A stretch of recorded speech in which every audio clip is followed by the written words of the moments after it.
તો આજના દિવસે બજાર આપણને એક તેજી સાથે બંધ થતા જોવા મળ્યા છે। ખાસ કરીને નિફ્ટીમાં નીચલા સ્તરેથી ઓલમોસ્ટ 200 પોઈન્ટની તેજી આપણને જોવા મળી અને જો દિવસના અંતે લગભગ 0.5% વધીને 26,050ની ઉપર નિફ્ટી બંધ થયું। સેન્સેક્સની અંદર પણ 500 પોઈન્ટનો ઉછાળો જોવા મળ્યો, પરંતુ નિફ્ટી બેંક આજના દિવસે પણ હીરો ઓફ ધ ડે રહ્યું છે કે જ્યાં આગળ તમને એક નવા શિખર પર ખાસ કરીને ક્લોઝિંગ આવતું જોવા મળ્યું છે।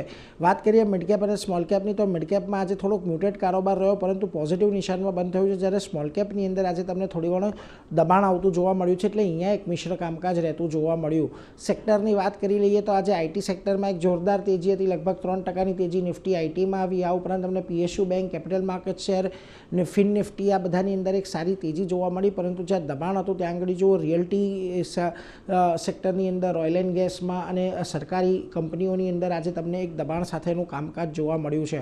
નિફ્ટીના ફ્રન્ટ પરથી વાત કરીએ તો મેક્સ હેલ્થકેરનું આજે કાઉન્ટર સારું તેજીમાં રહ્યું, અમુક બ્રોકરેજ રિપોર્ટને પગલે તેજી આવી।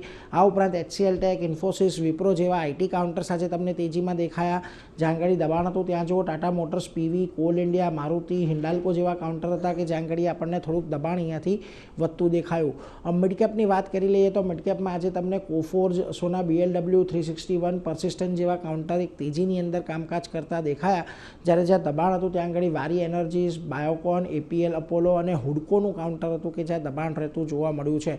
હવે ખાસ કરીને આપણે 26,100ની રેન્જનું એક રેઝિસ્ટન્સ છે, એટલે એ રેઝિસ્ટન્સના ઝોનમાં તો છીએ, પરંતુ 26,100 જ્યાં સુધી આપણને પાર થતું નથી દેખાતું ત્યાં સુધી થોડીક ચિંતા છે, પરંતુ જો 26,100 એક વખત ડિસાઇસિવલી પાર થાય છે તો પછી આપણને બજારમાં એક નવા શિખર બનતા જોવા મળી શકે છે।